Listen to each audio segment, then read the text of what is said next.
넷플릭스 93개국 1위. 한국 컨텐츠가 글로벌 순위를 싹쓸이하고 있습니다. 해외 커뮤니티는 지금 완전히 들썩이고 있는데요. 또 한국 드라마야? 이쯤 되면 넷플릭스는 그냥 K플릭스잖아. 이제 진짜 한국어 배워야 하나? 이런 반응들이 줄줄이 올라오고 있습니다. 왜냐고요? 지난 6월 27일 오징어 게임 시즌3가 넷플릭스에 공개되자마자 놀라운 일이 벌어졌기 때문입니다. 플릭스 페트롤 집계 결과를 살펴보면 오징어 게임 시즌3이 현 시간 전 세계 93개국에서 동시에 1위를 기록했다고 합니다. 93개국 동시 1위라니 시즌 1, 2에 이어 얼마나 해외에서도 뜨거운 관심과 인기를 얻고 있는지 볼 수 있는 상황인 것입니다. 그런데 여기서 끝이 아닙니다. 넷플릭스 글로벌 차트를 한번 자세히 들여다보시면 더욱 놀라운 상황을 볼 수 있습니다. TV 프로그램 1위는 오징어 게임 시즌3이며 영화 부문 1위는 K-팝 데몬 헌터스였습니다. 한국 K-팝 스타들을 주인공으로 한 소니의 애니메이션 영화인데요. 이렇게 넷플릭스에서는 TV 부문, 영화 부문 각각 글로벌 1위를 한국 관련 콘텐츠가 차지하고 있습니다. 굉장히 놀라운 일이라고 볼 수 있죠. 두 콘텐츠 모두 압도적인 수치로 1위를 차지하고 있으며 국가별 순위를 보아도 놀라운 광경을 볼 수 있었습니다. 한국, 일본, 싱가포르, 홍콩 등 아시아는 물론이고 미국, 영국, 프랑스, 독일, 캐나다, 호주, 브라질, 인도까지 전 세계가 오징어 게임과 K-팝 데몬 헌터스를 시청하고 있습니다. 이 뒤에는 훨씬 놀라운 이야기가 숨어 있는데요. 글로벌 미디어 시장 조사 업체 암페어 AMPER의 조사 결과에 따르면 한국 콘텐츠는 지난 2023년 이후 넷플릭스 전체 시청 시간에서 1위를 차지한 미국 콘텐츠 다음으로 2위를 기록하고 있다고 합니다. 미국이 56%에서 59%를 차지하고 있는 가운데 한국 콘텐츠가 무려 8%에서 9%를 차지하고 있다는 것이죠. 영국이 7%에서 8%, 일본이 4%에서 5%인 걸 생각하면 정말 놀라운 수치입니다. 여러분, 이게 어떤 의미인지 아세요? 지금 전 세계 콘텐츠 시장에서 미국 다음으로 가장 영향력 있는 나라가 한국이라는 뜻입니다.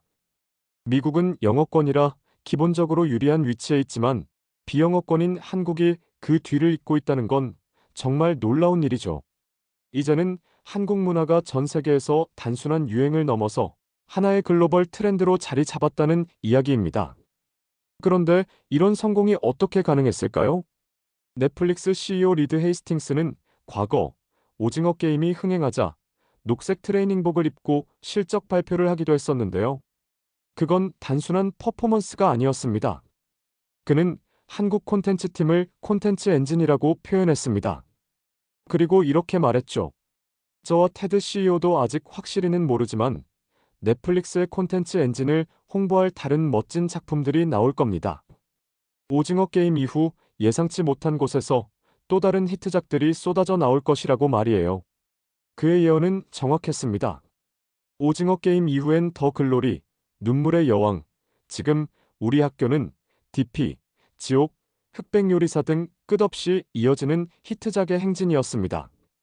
현재 넷플릭스에서 가장 인기 있는 미국 외 지역 드라마 및 영화 상위 500개 중에서 85개, 그러니까 17%가 한국 작품이라고 하는데요. 이는 영국이나 일본을 포함한 다른 어떤 국가보다도 압도적으로 높은 수치라고 볼 수 있습니다. 한국 콘텐츠 시장 규모는 약 791억 달러로 세계 7위라고 합니다. 이는 지난 20여 년 동안 글로벌 시장에서 한류의 명성을 이어오는 한편 K 콘텐츠 자체가 강력한 브랜드 파워로 자리매김하면서 시장 규모가 대폭 성장한 결과였는데요. 그런데 더 놀라운 건 앞으로의 계획이라고 하네요.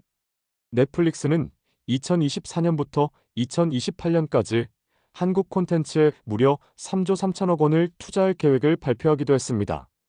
이건 단순한 투자가 아니라 한국 콘텐츠가 넷플릭스의 미래 전략의 핵심이라는 의미로 볼 수 있겠죠. 넷플릭스 가입자 수도 3억 명을 돌파했는데 이 성장에 오징어 게임과 한국 콘텐츠가 크게 기여했다고 공식적으로 인정했습니다.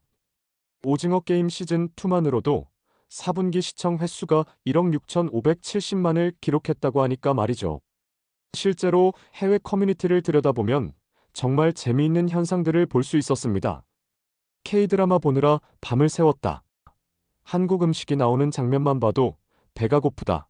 한국 배우들은 어떻게 다 잘생기고 예쁘냐? 한국 드라마 보고 나서 한국 화장품 샀다. 김치 만드는 법을 유튜브에서 찾아봤다는 식의 댓글들이 수두룩하게 올라오고 있으며 심지어 일부 해외 팬들은 한국어 단어들을 그대로 사용하기 시작합니다. 오빠, 언니, 대박, 헐 같은 단어들이 해외 소셜미디어에서 자연스럽게 쓰이고 있다고 하네요.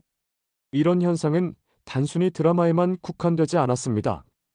K-팝, K-푸드, K-뷰티, K-패션까지 연쇄적으로 인기를 끌고 있게 된 계기라 볼 수 있죠. 넷플릭스에서 한국 드라마 하나 보다가 BTS나 블랙핑크 음악 듣고 한국 화장품 사고 치킨이나 떡볶이 만들어 먹고 한국 패션 브랜드 찾아보는 사람들이 증가하고 있는 추세라고 합니다. 한국 콘텐츠는 더 이상 아시아 지역 콘텐츠가 아니라 글로벌 메인스트림 콘텐츠가 되었다고 볼 수 있습니다. 이제 한국 드라마나 영화가 넷플릭스에 공개되면 자동으로 전 세계 사람들이 주목하는 글로벌 이벤트가 되어버린 것인데요. 오징어 게임 시즌3 공개일에 전 세계 사람들이 동시에 접속해서 시청하여 시청률 인기 1위로 등극한 상황을 보면 한국 콘텐츠의 현재 위상을 엿볼 수 있었습니다. 넷플릭스도 한국 콘텐츠가 얼마나 전 세계 시청자들을 사로잡고 있는지 공식적으로 인정하기도 했는데요.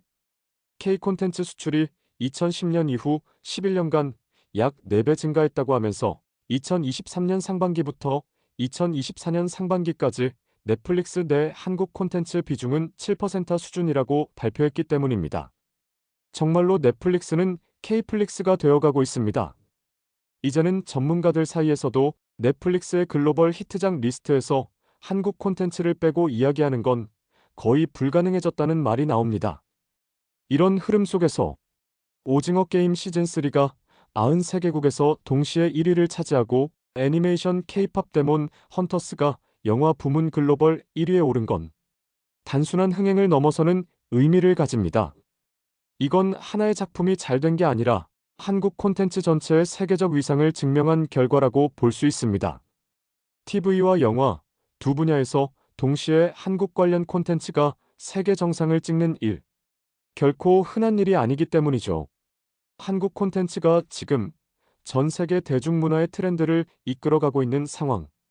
과거엔 상상도 못했던 일들이 이제는 당연한 흐름이 되어가고 있습니다. 전 세계가 놀란 이번 성과, 여러분들은 어떤 생각을 가지고 계신가요? 여러분들의 의견을 댓글로 남겨주시면 감사하겠습니다. 그럼 저는 다음에도 유익한 내용으로 찾아뵐게요.